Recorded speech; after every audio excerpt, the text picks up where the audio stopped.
In a recent newspaper article, I was taken back at the front page headline, which read, "Poll, Many Share Packer's View." The article was referring to Mormon President of the 12, Boyd K. Packer's recent General Conference talk where he declared that no one has natural homosexual feelings, and that those who have chosen to be gay are wrong, and can change their sexual orientation. Some suppose that they were preset and cannot overcome what they feel are inborn tendencies toward the impure and the unnatural. Not so. Why would our Heavenly Father do that to anyone? Remember, He is our Father. He went on to say that being tolerant of gay marriage, which he called evil, would lead to the collapse of our civilization and that our liberties would perish. In the newspaper article, it showed how a poll revealed that 44% of Utahns agree with Packer that homosexuals can change their orientation. 31% disagreed and 25% were unsure. Among the Mormons who participated in the poll, 55% agreed with Packer, as opposed to 20% of non-Mormons. The article went on to mention that advocates for the gay community said that Packer's remarks ran contrary to science and could harm youths struggling with their sexual orientation. And last year, the American Psychological Association passed a resolution warning mental health professionals not to tell clients they can change their sexual orientation through therapy or other treatments. The reason that 55% of Mormons think that someone's sexual orientation can change is because the church has a history of teaching that no one is born gay, and that gays have chosen to be that way, and that they can change and be cured if they wanted to. You know, growing up in the church here in Utah, I heard those messages very clearly when I was a kid. I heard that I needed to change, that I wasn't really like this, that this is just a phase I was going through, or this was a choice that I was making. And it terrified me. I had no idea what to do because I couldn't remember a time when I wasn't like this. Sometimes the temptations are so strong. The desire for intimacy, for a man's touch. It feels out of my control to resist. Yeah, but listen to me. We can resist. Sometimes it might feel like we don't have a choice, Chris, but we do. It's within our power. We can change. I mean, that's why we're here at Alignment. It's impossible that something that would keep us from our eternal destiny is just born into us without any capacity for us to change. That flies in the face of the plan of salvation and the gospel of Jesus, which says that through the love of Jesus Christ, we have the strength to do all things. Look at me. I know this to be true. The church ran a program at BYU in the 70s and 80s that was designed to help gay youth change their sexual orientation. This inspired program involved electroshock and aversion therapy, designed to train the mind to dislike homosexual thoughts and feelings and to like heterosexual ones. When I was 14, my parents divorced, and then it was a year later that I came out to the Mormon church. I came out to my seminary teacher. Had I known what I know now, I wouldn't have done that. I mean, he tried really hard, but basically all he did was turn me over to the wolves. And he immediately contacted my bishop, and my bishop contacted my stake president, and then thus it all started. My journey into the belly of the beast, 10 years of negotiating my way through the Mormon Church's torturous program for reorienting or curing homosexuals, trying to turn us into heterosexuals.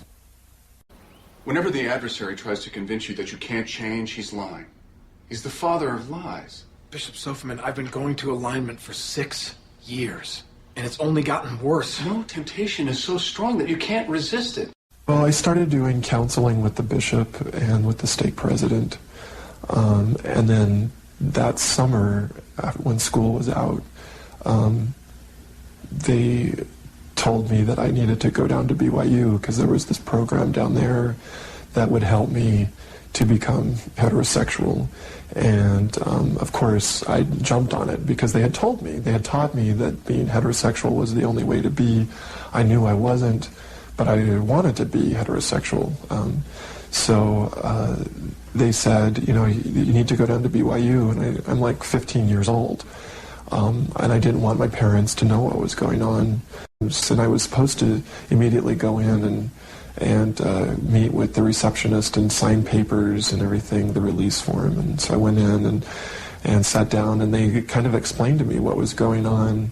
And I was horrified by the whole prospect of what turned out to be vomiting aversion therapy.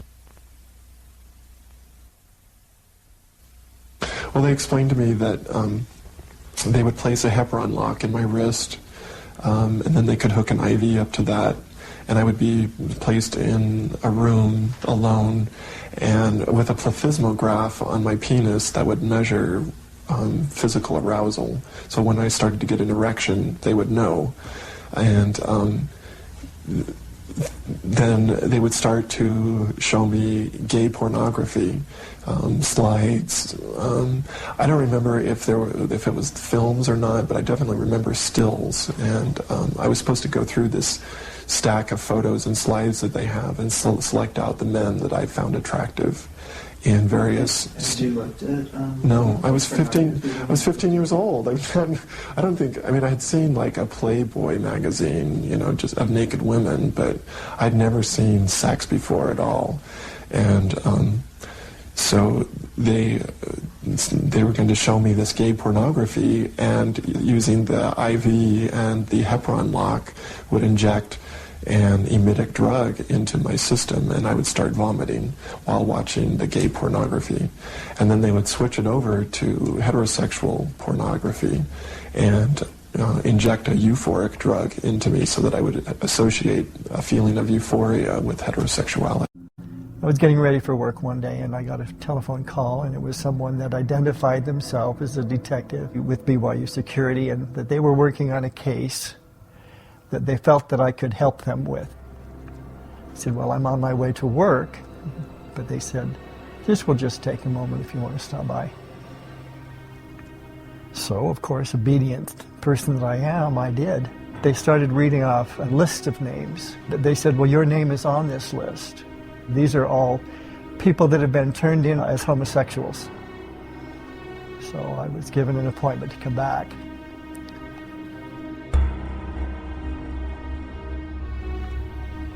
And that time they made me take my clothes off. They were starting to show pornography on the wall.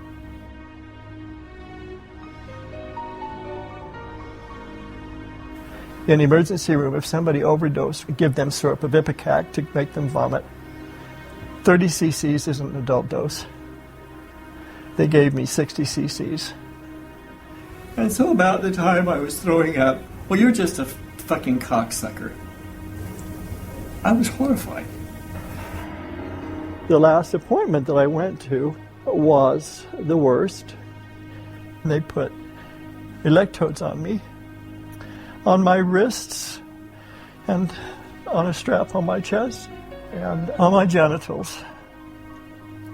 I was given a button that I was told to push if I saw something that I felt was sinful and wrong, or if I liked it. At this point, it was only naked men. I was told if I didn't push the button strongly enough that they would push it for me. And I don't recall how long that went on, but I was told to get dressed and leave. I have a friend who has since passed away, who they kept pushing the button on him because he wouldn't do it. He became totally sexually dysfunctional. It basically fried him.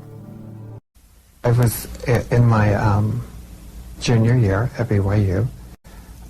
One of the things that we could do, we could volunteer for, was to do the electroshock therapy for people who wanted to change their sexual orientation. And at the time, of course, I knew that I was gay. I had experiences and everything. We did the therapy, as we referred to it, then in the basement of the Smith Family Living Center on the BYU campus. A lot of times, like, BYU security would catch people like in compromising positions or whatever, and they had the choice of either being kicked out of school and their families called and informed about what they had done, or they could undergo this therapy. And so we had quite a few people who were going through it. And then there were other people who felt like so much guilt over their sexuality, or had been promised that if they underwent this therapy, that they'd be able to marry and have children, and they would just be turned away. Of course, they had to have the desire to change. Therefore, if the therapy failed, then it was always their fault because they didn't have enough desire to change. Unless you've given away your free agency to complete addiction. No! I've done everything right! Everything! When I was young, I was part of the reorientation program at BYU. I did the aversion therapy, vomiting up my guts while I'm watching pornography. I still have scars from the electroshock. But anyway, they would come in, usually 3 times a week. I would be behind a glassed one-way mirror, quite a large mirror. I'd be sitting behind there, and they would be on the other side of that, and they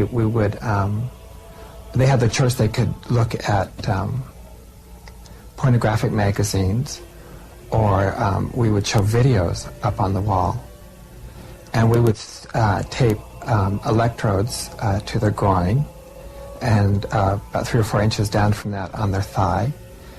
Then we would also tape up on their chest.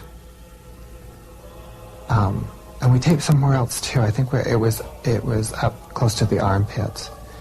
And then we had another machine that would monitor their breathing and their heart rate.